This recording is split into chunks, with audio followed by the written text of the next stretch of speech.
R9 TV special news నేను నీరజ. రోడ్డుపై చెత్త పడేయడం మనకు చాలా సాధారణమైన విషయం, కానీ పర్యావరణం పరంగా చాలా తీవ్రమైన అంశం. ప్రభుత్వాలు, మున్సిపాలిటీలు ప్రతి చోట రోడ్డుపై చెత్త పడేయకూడదని బోర్డులు పెడుతున్నా, జరిమానా విధిస్తామని హెచ్చరికలు చేస్తున్నా ఎవరూ పట్టించుకోరు. కారణం ప్రభుత్వాలు ఈ అంశాన్ని సీరియస్ గా తీసుకోకపోవడం, అదే దిశగా ప్రజలకు అవగాహన కల్పించకపోవడం. ప్రతి ఒక్కరూ అంతా శుభ్రంగా ఉండాలని కోరుకుంటారు, కానీ కార్యాచరణ మాత్రం పాటించరు.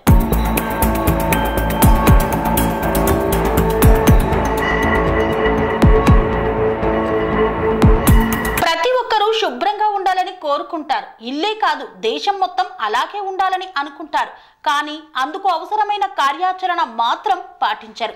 పైగా వారు ఇష్టానుసారంగా పడేసే చెత్తను ఎత్తాల్సిన బాధ్యత మున్సిపాలిటీ వాళ్ళదే కదా అని లాజిక్కులు తీస్తారు. దేశంలో ప్రతి ఒక్కరూ కనీసం 116 గ్రాముల చెత్త పడేస్తారు. అది వంటకే కావచ్చు, ఫుడ్ కవర్స్, పార్సిల్స్, ఇలా ఏదైనా కావచ్చు. సగటున మన దేశంలో ప్రతి ఒక్కరూ కనీసం 116 గ్రాములు చెత్త ఉత్పత్తి చేయడంతో దేశంలో ప్రతిరోజు 1,70,300 టన్నుల పేరుకుపోతోంది చెత్త. దీనిని డిస్పోజ్ చేసేందుకు సరిపడా వ్యవస్థ లేకపోవడం వల్ల డంపింగ్ ఏరియాల్లో చెత్త పేరుకుపోతోంది. అందులోనే వైద్య వ్యర్థాలు, కెమికల్ వేస్టేజ్ కూడా కలిసి ఉండటంతో ప్రజలు ప్రాణాంతక వ్యాధుల బారిన పడుతున్నారు. గాలి, నీరు కలుషితమవుతోంది. చెత్త నిర్వహణ మన దేశంలో నిజంగానే చెత్తగా మారింది.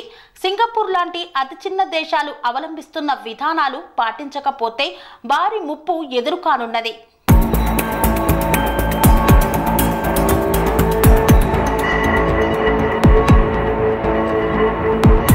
భారతదేశంలో బహిరంగ ప్రదేశాల్లో చెత్త వేయడం సాంఘిక దురాచారంతో సమానం. సైన్స్ అండ్ టెక్నాలజీలో దేశం దూసుకు వెళ్తున్న పర్యావరణ పరిరక్షణలో మాత్రం మనం ఇంకా అట్టడుగు స్థానంలో ఉన్నాం. ఆధునిక జీవన శైలిలో పరిసరాల కాలుష్యం జీవన్మరణ సమస్యగా పరిణమించింది. బహిరంగ ప్రదేశాల్లో చెత్త వేయడం వల్ల పారిశుద్ధ్య సమస్యలు తలెత్తే దేశంలోనే మేటి వైద్యులకు కూడా అర్థం కాని కొత్త వైరస్లు మనిషిని కబలించేస్తున్నాయి. చెత్త సేకరణ, పరిసరాల పరిశుభ్రతపై ఆయా రాష్ట్ర ప్రభుత్వాలు, సంస్థలు నిత్యం ప్రజలకు అవగాహన కల్పిస్తున్నా ఎవరిలోనూ మార్పు రావడం లేదు. మళ్ళీ మునుపటిలాగే చెత్తను బహిరంగ ప్రదేశాల్లో పడేస్తూ కాలుష్యానికి కారణభూతులవుతున్నారు.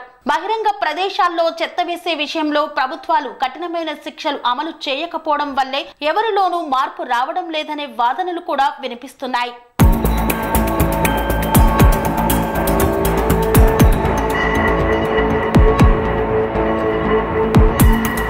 1860 భారతీయ శిక్షా స్మృతి సెక్షన్ 279 ప్రకారం బహిరంగ ప్రదేశాల్లో చెత్త వేయడాన్ని నేరంగా పరిగణిస్తారు.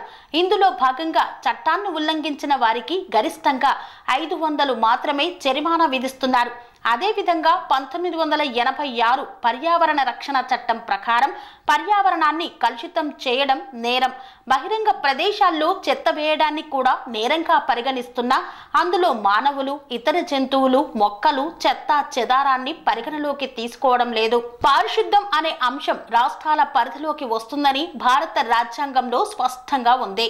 బహిరంగ ప్రదేశాల్లో చెత్తను వేయడం క్రిమినల్ నేరంగా పరిగణిస్తూ కేంద్ర రాష్ట్ర ప్రభుత్వాలకు చట్టాలు చేసే అధికారం కూడా ఉన్నా ఆ దిశగా చర్యలు తీసుకోవడం లేదు. కొన్ని రాష్ట్రాల్లో ప్లాస్టిక్, సింగిల్ యూజ్ ప్లాస్టిక్ వస్తువులపై నిషేధం విధించాయి. ఇక ఢిల్లీ, ముంబై మహానగరాల్లో బహిరంగ ప్రదేశాల్లో చెత్త వేస్తే 500 నుండి 5,000 వరకు జరిమానా విధిస్తారు.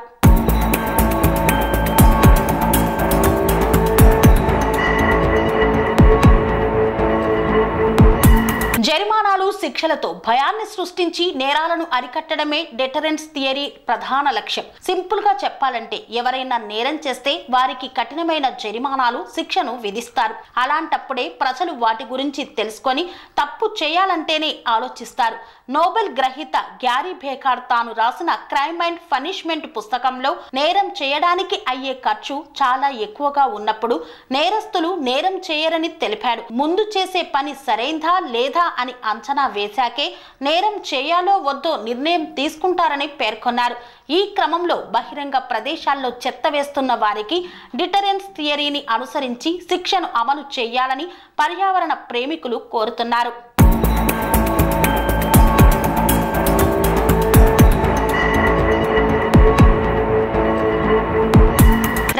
2014లో ప్రధాని నరేంద్ర మోదీ ప్రారంభించిన స్వచ్ఛ భారత్ అభియాన్ కార్యక్రమం ఎంతో కొంత ఆదరణ పొందింది. ఇందులో భాగంగా గాంధీజీ యొక్క స్వచ్ఛత భావనను ప్రేరేపించి ప్రజలు తమ పరిసరాలను పరిశుభ్రంగా ఉంచేలా ఆ కార్యక్రమం దోహదపడుతోంది.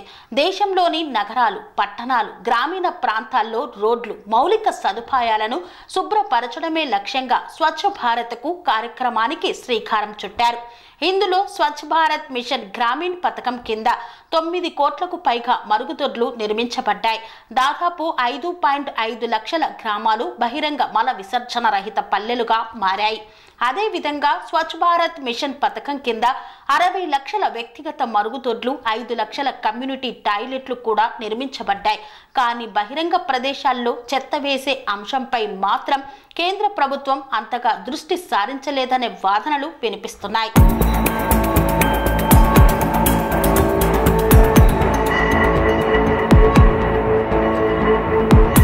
నగరంలో రోడ్లు పేరుకుపోతున్న చెత్తను నియంత్రించేందుకు greater Hyderabad municipal corporation action plan సిద్ధం చేసింది. ఈ మేరకు ట్రాఫిక్ చలాన్ మాదిరిగానే రోడ్ల పక్కన చెత్త వేసే వారికి జరిమానా విధించేందుకు ప్రణాళికను రూపొందించింది. గ్రేటర్ హైదరాబాద్ లోని గార్బేజ్ వల్నరబుల్ పాయింట్ల వద్ద సీసీ కెమెరాల ఆధారంగా, వాహనాల నెంబర్ల ఆధారంగా సంబంధిత వ్యక్తుల ఇంటికి చాలన్ పంపనున్నారు. అదే విధంగా కాలినడకన రోడ్లపైకి వచ్చి చెత్త పడేసే వారికి కూడా జరిమానా విధించనున్నారు.